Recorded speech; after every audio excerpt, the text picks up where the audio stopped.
ರೀ ಈ ಕೂಡಲ ಸಂಗಮ ಸ್ವಾಮಿಗಳ ಏನು ಕೂಡಲ ಸಂಗಮದಲ್ಲಿ ಆಸ್ತಿ ಇದೆ ಅದು ಪ್ರಮಾಣ ಹುಂಚಿಕಟ್ಟಿ ತನ್ನ ಫ್ಯಾಮಿಲಿ ಟ್ರಸ್ಟ್ ಮಾಡ್ಕೊಂಡಾನೆ. ಇದನ್ನು ಹೈಲೈಟ್ ಮಾಡಿರಿ ಮಾಧ್ಯಮದವ್ರು, ಕೇಳ್ರಿ ಅವನಿಗೆ. ಯಾರು ವ್ಯಕ್ತಿಪರ? ಅವ್ರು ಎಲ್ಲರ ಪರ ಮಾಡ್ಯಾರ. ಲಕ್ಷ್ಮೀ ಹೆಬ್ಬಾಳ್ಕರ್ ಪರವಾಗಿ ಮಾಡಿಲ್ಲ, ವಿನಯ್ ಕುಲಕರ್ಣಿ ಪರವಾಗಿ ಮಾಡಲ್ಲ. ಅಲ್ಲಿಂದ ಯಾರು ಅವರು ಎಲ್ಲೋ ಬಂದಾನ ನಾವು ಅವ್ನಿಗೆ ಹೆಂಡ್ತಿಗೆ ಟಿಕೆಟ್ ಕರ್ಕೊಂಡು ಹೋಗ್ಯಾರಿಲ್ಲ ಕಾಲು ಹಿಡಿದು. ಹಾಂ ಹಾಂ ಹೆಸರು ಅದಕ್ಕೆ ನೋಡ್ರಿ, ಚಲೋ ಮಂದಿದ ಹೆಸರು ತೊಗೋಬೇಕತ್ತ ಮಠದಾಗ ನಿಂತೀವಿ. ನೀವು ದುಷ್ಟ್ರ ಹೆಸರು ತೊಗೋಬೇಕಾದ್ರೆ ಹೊರಗೆ ನಡ್ರಿ ಹೇಳ್ತೀನಿ, ರಾವಣ ದುರ್ಯೋಧನ ಯಾರದವ.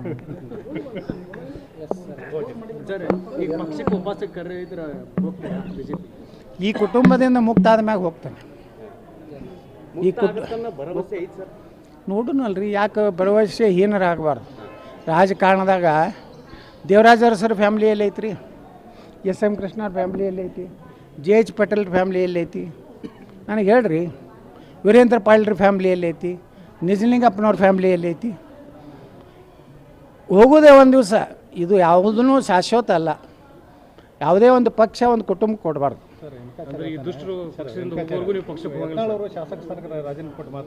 ಮೊದಲು ವಿಜೇಂದ್ರ ರಾಜೀನಾಮೆ ಕೊಡತ್ತೇಳ್ರಿ. ಯಾಕಂದ್ರೆ ಡಿ.ಕೆ. ಶಿವಕುಮಾರ್ ಹೇಳ್ಯಾನ, ನಮ್ಮ ಭಿಕ್ಷೆಯಿಂದ ನೀವು ಹಾಗೆ ಹೇಳ್ಯಾರ ಇಲ್ಲ, ನೀವು ಮಾಧ್ಯಮದವ್ರು ಹೇಳ್ರಿ ಏನಂತ ಹೇಳ್ಯಾರಿ, ನಮ್ಮ ಭಿಕ್ಷೆಯಿಂದ ನೀವು ಎಮ್.ಎಲ್.ಎ ಆಗಿಯಪ್ಪ, ವಿಧಾನಸಭಾ ಕಟ್ಟಿ ಹತ್ತಿದ್ದೆ, ನಾವು ಏನಾರ ನಾಗರಾಜಗೌಡ ಕೊಟ್ಟಿದ್ರೆ ನೀನು 30,000 ಲಗ ಹೊಡಿತಿದ್ದೆ ಅಂತ ಹೇಳಿದ್ದ. ಮೊದಲು ವಿಜೇಂದ್ರ ರಾಜೀನಾಮೆ ಕೊಡಲಿ, ನಾನು ರಾಜೀನಾಮೆ ಕೊಡ್ತೀನಿ, ಇಬ್ಬರು ಇಲೆಕ್ಷನ್ ಮಾಡೋಣ. ದಂಬಿದೆಯಾ ವಿಜೇಂದ್ರ? ಇಂಥ ಹಂದಿಗಳಿಂದ ಯಾಕೆ ಮಾತಾಡಿಸ್ತೀವಿ ವಿಜೇಂದ್ರ? ಹಾಂ, ತಾವೊಬ್ಬ ಸ್ವಾಮಿಯಾಗಿ SC ಸರ್ಟಿಫಿಕೇಟ್ ಕೊಡೋ ನಾನು ನಾಚಿಕೆ ಆಗೋದಿಲ್ಲ ವಿಜೇಂದ್ರ. ನಿನ್ನ ಶಿಕ್ಷಣಿಗೆ ನಿನಗೆ ದಮ್ಮಿದ್ರೆ ನೀನು ನನಗೆ ನೇರವಾಗಿ ಮಾತಾಡ. ನನಗೆ ರಾಜೀನಾಮೆ ಕೇಳ್ತಿಯಲ್ಲ, ನೀ ರಾಜೀನಾಮೆ ಕೊಡು. ಶಿಕಾರಿಪುರಕ್ಕೆ ನೀ ಕೊಡು, ವಿಜಯಪುರಕ್ಕೆ ನಾ ಕೊಡು. ಬರೀ ಭಗವಜಾಂಡ ಮ್ಯಾಗ ನಾ ಆರಿಸಿ ಬರ್ತೀನಿ. ಮುಸಲ್ರ ಹೋಟೆ ಬೇಡ ಅಂತ ಹೇಳಿನ, ಸಾಬ್ರ ಹೋಟ ನನಗೆ ಬೇಕಾಗಿಲ್ಲ. ಹಾಂ ರೆಡಿ, ಐ ಆಮ್ ರೆಡಿ. ದಮ್ ಇತ್ತಂದ್ರೆ ಹೇಳತ್ತೇಳ್ರಿ ಅವನಿಗೆ. ಯಾಕಂದ್ರೆ ಡಿ.ಕೆ. ಶಿವಕುಮಾರ್ ಹೇಳಿದಕ್ಕೆ ಪ್ರತಿಕ್ರಿಯೆ ಕೊಡಬೇಕಾಗಿತ್ತಲ್ಲ. ಇಲ್ಲ ನಾನು BJP-ಯಿಂದ ಗೆದ್ದಿದ್ದೀನಿ, ದಾಖತ್ತಿದ್ರೆ ಇನ್ನೊಮ್ಮೆ ಗೆದ್ದು ತೋರಿಸ್ತೀನಿ ಅಂತ ಹೇಳಬೇಕಾಗಿತ್ತು. ಹೇಳಿಲ್ಲ. ನಾ ಹೇಳಕತ್ತೀನಿ, ಬಾ ನೀನು ರಾಜೀನಾಮೆ ಕೊಡು, ನಾನು ಕೊಡ್ತೀನಿ.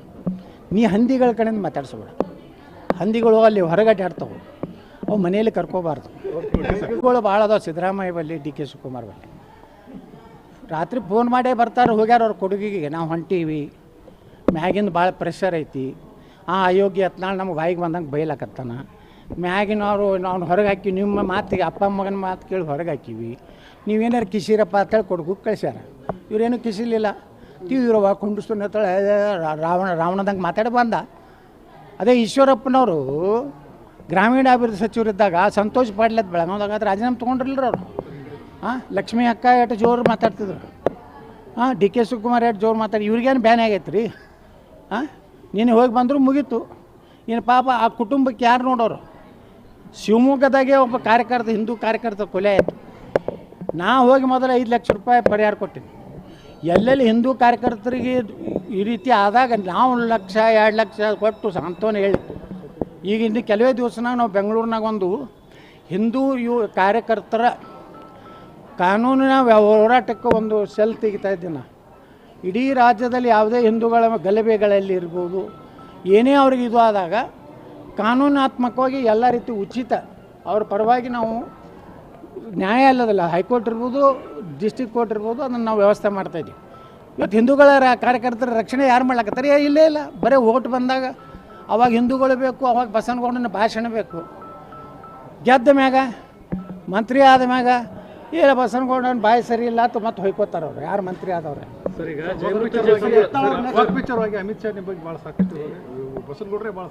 ಸರ್, ವಕಫ್ದು ಇಂಥ ಭಯಾನಕ್ಕಿತ್ತು ಈ ದೇಶನಾಗ. ಯಾರೂ ಅದನ್ನು, ನಾನು ವಿಧಾನಸಭೆದಾಗ ಮೊದಲೇ ಮಾತಾಡೋದು ನಾನೇ. ವಕಫ್ ಅನ್ನೋಂಥದ್ದು ನಾನು ಕೇಂದ್ರದ ನಮ್ಮ ಪ್ರಧಾನಮಂತ್ರಿಗಳಿಗೆ, ಅಮಿತ್ ಶಾ ಅವರಿಗೆ, ಮತ್ತು ಅದು ಜಗದಾಂಬಿಕಾ ಪಾಲತೆ ಅನ್ನೋದ್ರ ಸಮಿತಿಯ ಅಧ್ಯಕ್ಷರಿದ್ದರು, ಅವರಿಗೆ ರಿಜು ಅವರು, ನಮ್ಮ ಅಲ್ಪಸಂಖ್ಯಾತ ಇಲಾಖೆ ಮಂತ್ರಿಗಳು, ಅವರಿಗೆಲ್ಲ ನಾವು ಹೃದಯಪೂರ್ವಕವಾದಂಥ ಅಭಿನಂದನೆಗಳು ಸಲ್ಲಿಸ್ತೀವಿ. ಇವತ್ತು ನಾವು ಕರ್ನಾಟಕದಲ್ಲಿ ಇಷ್ಟು ಸುಮಾರು 2,500 ಫುಟದ ದಾಖಲೆಗಳನ್ನು ಕೊಟ್ಟಿವಿ.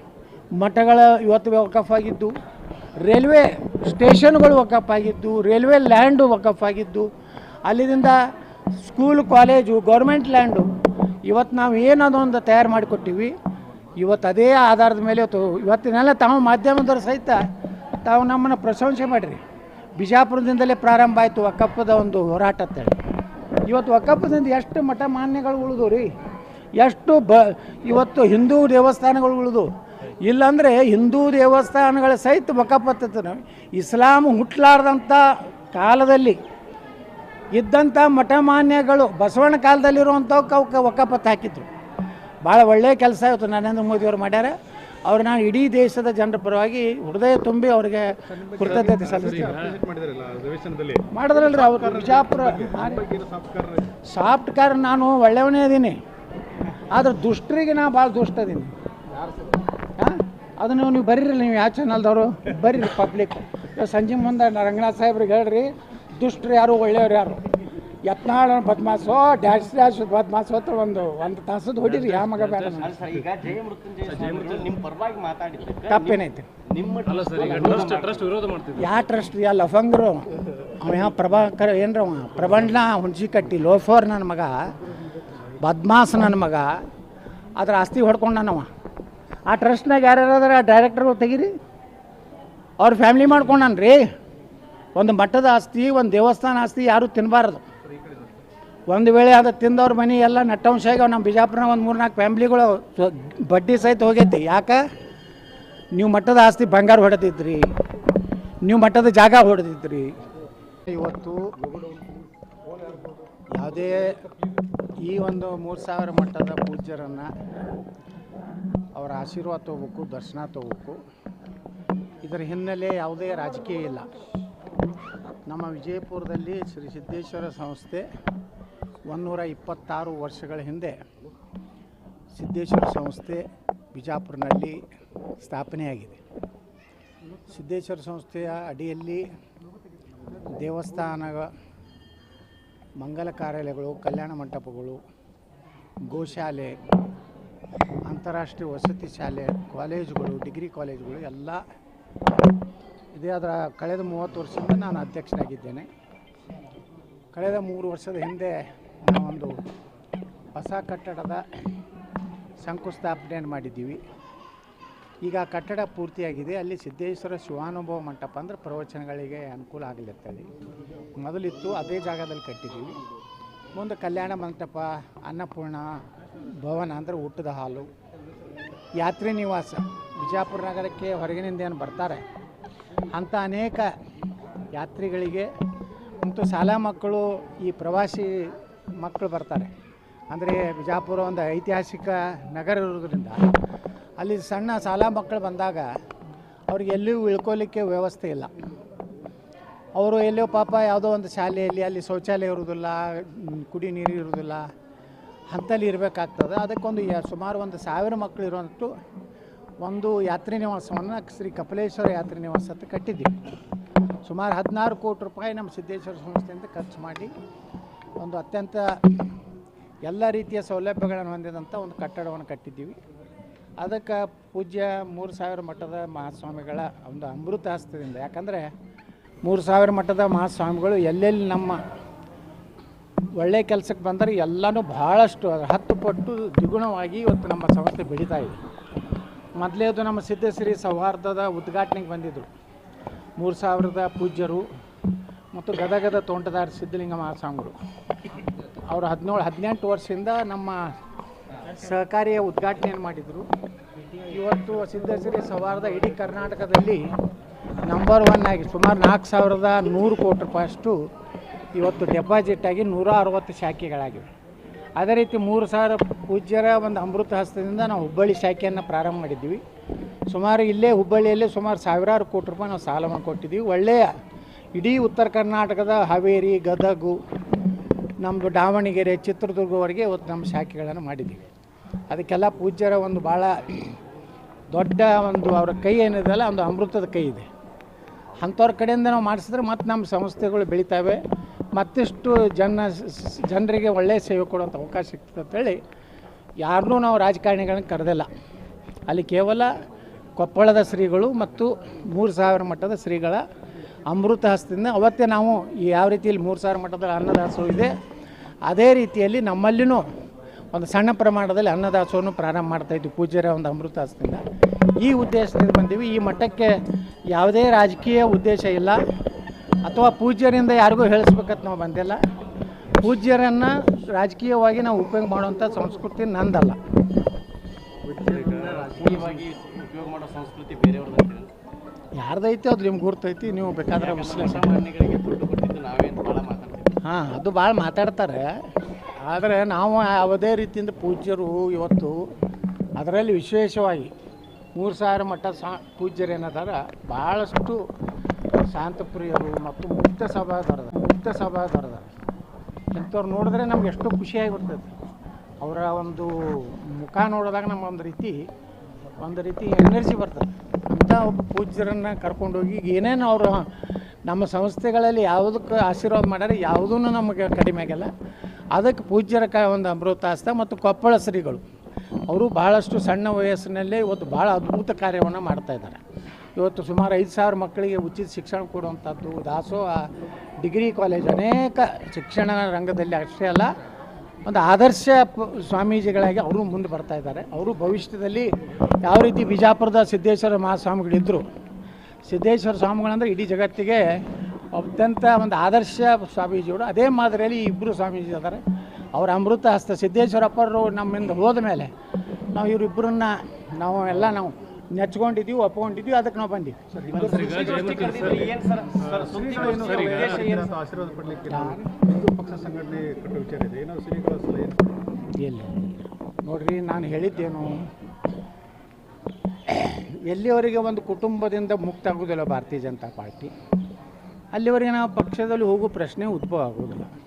ಆ ಕುಟುಂಬ ಒಳ್ಳೆಯದಿತ್ತಂದ್ರೆ ನಾನು ಗೌರವ ಕೊಡ್ತಿದ್ದೆ. ಕೆಲವೊಂದು ಮಂದಿ ಆ ಕುಟುಂಬದ ಯಾವ ರೀತಿ ನಮ್ಮ ಜೊತೆ ನಡ್ಕೊಂಡಾರು ಉತ್ತರ ಕರ್ನಾಟಕದ ನೀರಾವರಿ ವಿಚಾರದಲ್ಲಿ ಭಾಳ ದೊಡ್ಡ ದ್ರೋಹ ಆಗಿದೆ. ನಮಗೊಂದು ರೂಪಾಯಿ ಕೊಡಲಿಲ್ಲ ಅವರು ಮುಖ್ಯಮಂತ್ರಿ ಇದ್ದಾಗ. ಯಾರು ಉತ್ತರ ಕರ್ನಾಟಕದಿಂದ ಮುಖ್ಯಮಂತ್ರಿ ಆದವರು ಇವರು. BJP ಎಷ್ಟು ಮಂದಿ ಮುಖ್ಯಮಂತ್ರಿ ಆಗ್ಯಾರ ಅವರೆಲ್ಲ ಉತ್ತರ ಕರ್ನಾಟಕದ ಆಶೀರ್ವಾದದಿಂದ. ಉತ್ತರ ಕರ್ನಾಟಕದಾಗ ಜೋರು ಬಂದಾಗನೇ ಅವ್ರಾಗೋದು, ನಾವಿದ್ರೆ ಮತ್ತೆ ಸರ್ ಅಂತೇಳಿ ಅವ್ರ ಮುಂದೆ ಫೈಲ್ ತೊಗೊಂಡು ನಿಂದಿರೋದು. ನಮ್ಮವ್ರು ಮುಖ್ಯಮಂತ್ರಿ ಆಗಿದ್ದರು, ಬೊಮ್ಮಾಯಿಯವರಾಗಿದ್ದರು, ಜಗದೀಶ್ ಶೆಟ್ಟರ್ ಆಗಿದ್ದರು. ಏನು ಮಾಡೋದು ದುರ್ದೈವ ಅಂದ್ರೆ ಎಷ್ಟು ನೀರಾವರಿಗೆ ಆದ್ಯತೆ. ಇವತ್ತು ನೋಡಿರಿ, ಇನ್ನೊಂದು ಇಂಟರ್ನ್ಯಾಷನಲ್ ಏರ್ಪೋರ್ಟ್ ಮಾಡ್ತಾರ್ದು ಬೆಂಗಳೂರಿಗೆ. ನಾವು ಮನೆ ವಿಧಾನಸಭಾದಾಗ ಹೇಳಿದೆ, ಅಲ್ಲಪ್ಪ ನಾನು ಬೆಳಗಾವಿ ಅಧಿವೇಶನದಾಗ ಹುಬ್ಬಳ್ಳಿ ಧಾರವಾಡ ಬೆಳಗಾವಿ ನಡ್ಬರ್ಕು ಒಂದು ಇಂಟರ್ನ್ಯಾಷನಲ್ ಏರ್ಪೋರ್ಟ್ ಮಾಡಿರಿ, ಈ ಭಾಗ ಬೀಳಿತದೆ. ನೀವು ಹಳ್ಳಿ ಮಿಳ್ಳಿ ಹೋಗಿ ಅಲ್ಲೇ ಬೆಂಗಳೂರಿನಾಗ ಈಗ ಒಂದು ಐತಲ್ಲ ಇಂಟರ್ನ್ಯಾಷನಲ್ ಏರ್ಪೋರ್ಟ್ ಐತಿ, ಇನ್ನೊಂದು ಮೊದಲಿನ ಹಳ್ಳಿ ಏರ್ಪೋರ್ಟ್ ಐತಿ. ಮತ್ತು ಉತ್ತರ ಕರ್ನಾಟಕ ಡೆವಲಪ್ ಯಾವಾಗ ಆಗೋದು? ಯಾವಾಗ ನೀರಾವರಿ ಆಗಬೇಕು. ಸುಮಾರು 17,70,000 ಎಕರೆ ನೀರಾವರಿ ಆಗ್ತದೆ. ಏನೋ ಆಲ್ಮಟ್ಟಿ 524 ಎತ್ತರ ಮಾಡಿದ್ರೆ ಇವತ್ತು 1,16,000 ಕೋಟಿ ರೂಪಾಯಿ ನೀವು ಸಾಲ ತೆಗೆದಿರಿ ಗ್ಯಾರಂಟಿ ಸಲುವಾಗಿ. ಅದ್ರಾಗ 58,000 ಕೋಟಿ ರೂಪಾಯಿ ಬರೀ ಗ್ಯಾರಂಟಿಗೆ ಹೋಗ್ತದೆ. ನಾ ಸರ್ಕಾರಕ್ಕೆ ಮೊನ್ನೆ ವಿಧಾನಸಭಾದಾಗ ಹೇಳಿದ್ದು, ಗ್ಯಾರಂಟಿ ಸಲುವಾಗಿ ನೀವು ಸಾಲ ತೆಗಿಲಕತ್ತೀರಿ. 1,16,000 ಯಾರು ಜನರ ಮೇಲೆ ಏರ್ಲಕತ್ತೀರಿ. ಅದ್ರ ಜೊತೆಗೆ ಇನ್ನೊಂದು ಲಕ್ಷ ಕೋಟಿ ಸಾಲ ತೆಗೀರಿ, ಕೃಷ್ಣಾ ಮೇಲ್ದಂಡೆ ಮುಗಿದು ಹೋಗ್ಬಿಡ್ತದೆ. ನಿಮಗೆ ಬಿಕ್ಕಿ ಬಿಡೋದು ಬಂದಾಗ್ತದೆ. ನಾವೇನು ನಿಮ್ಗೆ ಒಮ್ಮೆ ನೀರಾವರಿ ಆಗಿಬಿಡ್ತಂದ್ರೆ ಕರೆಂಟ್ ಒಂದು 10 ತಾಸು ಕೊಟ್ಟರೆ ರೈತರಿಗೆ ಯಾವ ನಿಮ್ಗೆ ಗ್ಯಾರಂಟಿನೇ ಬೇಕಿಲ್ಲ. ಅವರೇ ನಿಮ್ಗೆ ದಾನ ಮಾಡ್ತಾರೆ. ಯಾಕಂದ್ರೆ ನಮ್ಮ ಬಿಜಾಪುರದವ್ರು ದಾನ ಮಾಡೀವಿ. ಇಂದಿರಾ ಗಾಂಧಿಯವ್ರಿಗೆ, ನಿಜಲಿಂಗಪ್ಪನವ್ರು ಬಂಗಾರದಿಂದ ತುಗಿ ಇಂಡಿಯಾ ಚೀನಾ ವಾರ್ನಾಗ ಬರಗಾಲ, ಮತ್ತು ಅವಾಗ ಏನೂ ಇದ್ದಿದ್ದಿಲ್ಲ, ಅಂಥದ್ರಾಗ ಬಂಗಾರ ಕೊಟ್ಟಿವಿ ನಾವು. ನಾ ಇದೇ ಹೇಳೋದು, ಉತ್ತರ ಕರ್ನಾಟಕದಲ್ಲಿ ಏನು ಅನ್ಯಾಯ ಆಗ್ತಾಯಿದೆ, ಇದು ಧ್ವನಿ ಎತ್ತಾಯಿದ್ದೀವಿ. ಹಿಂದೂಗಳ ಕೊಗ್ಗಲೆ ಆಗ್ತಾಯಿದೆ ಇವತ್ತು ರಾಜ್ಯದಲ್ಲಿ. ಬರೀ ಒಂದು ಟ್ವಿಟರ್ನಾಗ ಇದು ಮಾಡಿ ನಿನ್ನೆ ನಾನು ಭಾಳ ಖಡಕ್ ಒಂದು ಇದು ಕೊಟ್ಟಿದ್ದಕ್ಕೆ ಓಡಿ ಹೋಗಿ ನಮ್ಮ ಅಧ್ಯಕ್ಷ ಅಲ್ಲಿ ಭೇಟಿಯಾಗಿ ಬಂದೆ. ಇಲ್ಲಾಂದ್ರೆ ಎಲ್ಲಿಯೂ ಹೋಗೋದೇ ಇಲ್ಲ, ನಾಪತ್ತೆ. ಅಂದರೆ ಹಿಂದೂಗಳು ಇಲ್ಲೇ ಹುಬ್ಬಳ್ಳಿ ಒಳಗೆ ಪೊಲೀಸ್ ಸ್ಟೇಷನ್ ಹೋಗಿ ಹೊಡೆದ್ರು. ಇಲ್ಲೇ ಮಹಾನ್ ನಾಯಕರಿದ್ದರು. ಯಾಕೊಂದು 4 ಎನ್ಕೌಂಟರ್ ಮಾಡಿ ಹೊಡೆದ್ರೆ ಅವ ಯಾವ ಮುಲ್ಲ ಆ ಜೀಪ್ ಮ್ಯಾಗ ನಿಂತು ಭಾಷಣ ಮಾಡಿದ್ದಲ್ಲ, ಅವನಿಗೆ ಹೊಡೆದು ಬಿಟ್ಟಿದ್ರೆ ಎಲ್ಲ ತಣ್ಣಗಾಗಿ ಹೋಗ್ತಿತ್ತು, ಗಪ್ ಆಗ್ತಿತ್ತು. ಈಗ BJP ಕಾರ್ಯಕರ್ತ ಒಂದು ಈಗ ಸೂಸೈಡ್ ಮಾಡ್ಕೊಂಡ, ಅಲ್ಲಿ FIR ಒಳಗೆ ಶಾಸಕರ ಹೆಸರು ಸೇರ್ಸಾಕತ್ತಿಲ್ಲ. ನಿನ್ನೆ ಇವ್ರು ಹೋಗಿ ಹೋರಾಟ ಮಾಡಿದ್ರು. ಏನು ಇವ್ರು ಹೋರಾಟ ಸುಮ್ಮ ಮಾಡ್ಲಕತ್ತಾರ ರೀ. ಇವ್ರು ಫೈಲ್ಗಳು ಭಾಳ ಅದಾವ. ಸಿದ್ದರಾಮಯ್ಯ